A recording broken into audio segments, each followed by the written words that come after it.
Hello friends, welcome back to my YouTube channel. इस video में हम एक्टोपिक प्रेगनेंसी के बारे में जानेंगे।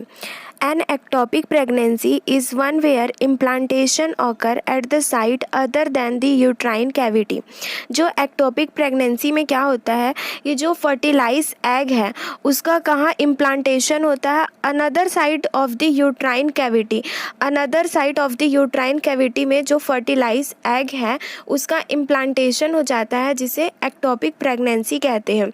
An ectopic pregnancy is a one which the fertilise ovum implanted and outside the normal endometrial cavity.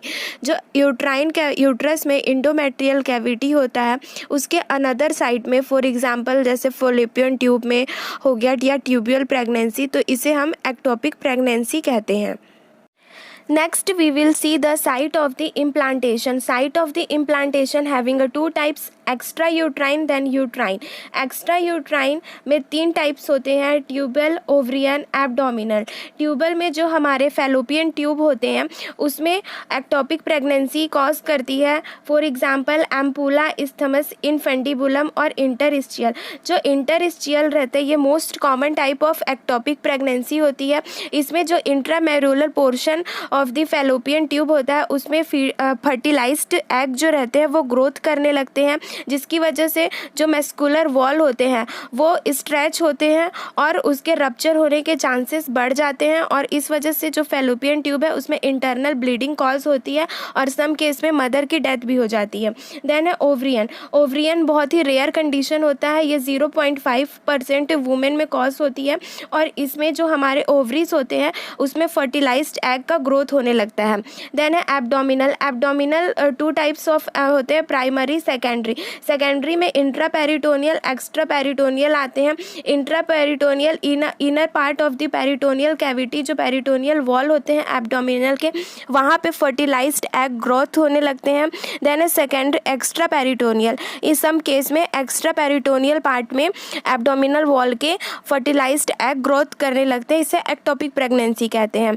अब है uterus. Uterus के अंदर, यूट्राइन कैविटी के अंदर डिफरेंट पार्ट होते हैं, जिसमें कि ग्रोथ मेनली कहाँ होता है, इंडोमेट्रियल कैविटी में। लेकिन अगर इंडोमेट्रियल कैविटी में अगर ग्रोथ नहीं हो रहा है फर्टिलाइज्ड एग का, तो उसे हम एक्टोपिक प्रेगनेंसी कहते हैं। इसमें cervical, angular, cornual, next caesarean scar. जो भी मदर पहले सिजेरियन के थ्रू डिलीवरी हुआ है बेबी का, उसकी जो फर्स्ट प्रेगनेंसी थी, और वो नेक्स्ट अगर प्रेगनेंसी कंसीव कर रही है तो मे भी चांसेस हो सकते हैं कि सिजेरियन स्कार में फर्टिलाइज्ड एग का ग्रोथ हो सके।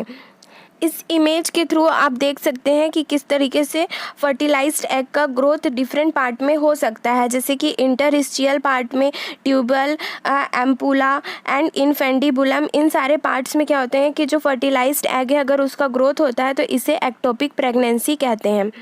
कॉजेज़ देख लेते हैं, ट्यूबल प्रेगनेंसी के क्या क्या कॉजेज़ हो सकते हैं। Salpingitis, inflammation of the fallopian tube. Inflammation हो जाता है फैलोपियन ट्यूब में, तो ये क्या लीड करता है, एक्टोपिक प्रेगनेंसी लीड करता है। कॉन्ट्रासेप्टिव फेलियर, अगर कॉन्ट्रासेप्टिव फेल हो जाते हैं तो इस सब केस में भी क्या होता है, एक्टोपिक प्रेगनेंसी होने के चांसेस होते हैं। स्टरलाइजेशन ऑपरेशन, जो भी मदर अगर स्टरलाइजेशन ऑपरेशन करवाती हैं अगर वो फेल हो जाते हैं तो इस केस में भी एक्टोपिक प्रेगनेंसी, ट्यूबल प्रेगनेंसी हो सकते हैं। और इंट्रापेल्विक अधेशन, जब अधेशन कॉज करता है फैलोपियन ट्यूब के अंदर तो जो फर्टिलाइज्ड एग है वो मूव नहीं कर पाते हैं, एम्पूला पार्ट से मूव नहीं कर पाते हैं हमारे यूट्रस में, और इस वजह से क्या होता है कि एक्टोपिक प्रेगनेंसी लीड होता है। नेक्स्ट हम देखते हैं clinical feature, sign and symptoms of ectopic pregnancy. तो एमेनोरिया है, एमेनोरिया होगा, absence of menstrual period, absence रहेंगे। एब्डोमिनल पेन होगा, specially located in lower abdomen में एब्डोमिनल पेन हो सकता है। पैलर स्किन शो होगा, शॉक के फीचर्स होंगे वुमेन में, और जो लोअर एब्डोमेन है वहाँ पे मास फिल्ड नहीं होगा, और डलनेस बॉवेल में भी डिस्टेंडेड, यहाँ पे डिस्टेंडेड होगा। तो जो बॉवेल डिस्टेंडेड या एब्डोमिनल डिस्टेंशन होता है जिसमें कि एबनॉर्मल इनलार्जमेंट और स्वेलिंग ऑफ द एब्डोमेन में एबनॉर्मल इनलार्जमेंट हो जाएगा एक्टोपिक प्रेगनेंसी के अंदर। नाउ सी दी डायग्नोसिस हम कैसे पता कंफर्म कर सकते हैं कि एक्टोपिक प्रेगनेंसी है। जो वेजाइनल म्यूकोसा है वो वाइट शो होगा और uterus seems normal is size, जो यूट्रस का साइज है वो नॉर्मल रहेगा और स्लाइटली बल्की शो होगा। सोनोग्राफी के थ्रू इजीली डिटेक्ट कर सकते हैं एक्टोपिक प्रेगनेंसी को। नेक्स्ट है सीरम प्रोजेस्टेरॉन। जो सीरम प्रोजेस्टेरॉन है ये नॉर्मल प्रेगनेंसी में एक हार्मोन है जो प्रोड्यूस होता है ओवरी से, जिससे क्या होता है कि जो प्लेसेंटा है, प्लेसेंटा के डेवलप होने तक जो प्रेगनेंसी को मेंटेन करती है, फर्टिलाइज्ड एग रहते हैं उसके इम्प्लांटेशन के थ्रू प्रेगनेंसी को मेंटेन करती है सीरम प्रोजेस्टेरॉन हार्मोन।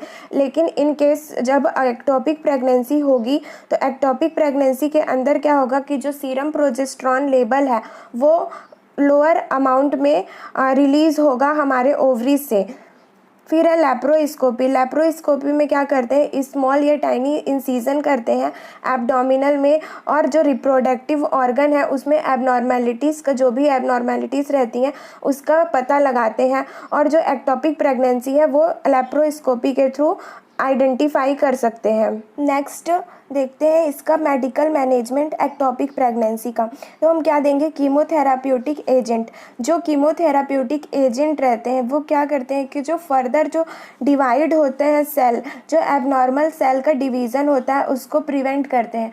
तो एक्टोपिक प्रेगनेंसी में जो फर्टिलाइज्ड एग है उसमें जो सेल की डिवीज़न होती है उसको ये क्या करता है, रिड्यूस करता है, इनहिबिट करते हैं। तो कीमोथेराप्यूटिक एजेंट में मेथोट्रेक्सेट, पोटेशियम क्लोराइड, प्रोस्टाग्लैंडिन, हाइपरमोलार देंगे। फिर है सर्जिकल मैनेजमेंट 2 टाइप्स के मेनली होते हैं, साल्पिंजेक्टोमी और साल्पिंजेटोमी। साल्पिंजेक्टोमी में जो फैलोपियन ट्यूब है अगर उसमें बहुत ही ज़्यादा सीवियर केस है एक्टोपिक प्रेगनेंसी का तो फैलोपियन ट्यूब को कट ऑफ कर देते हैं, उसको रिमूव कर देते हैं। साल्पिंजेटोमी में क्या करते हैं, स्मॉल इंसीजन करते हैं फैलोपियन ट्यूब के अंदर और जो भी एक्टोपिक प्रेगनेंसी है उसको असेस करते हैं और रिमूव आउट करते हैं एक्टोपिक प्रेगनेंसी को। जो फर्टिलाइज्ड एग है वहाँ उसको क्या करेंगे, रिमूव आउट करेंगे। और साल्पिंजेक्टोमी में जो ऑलरेडी रप्चर हो गया है फैलोपियन ट्यूब उसको पूरा बॉडी से रिमूव आउट करते हैं। Okay, thank you. If you have any kind of question ask me in the comment section.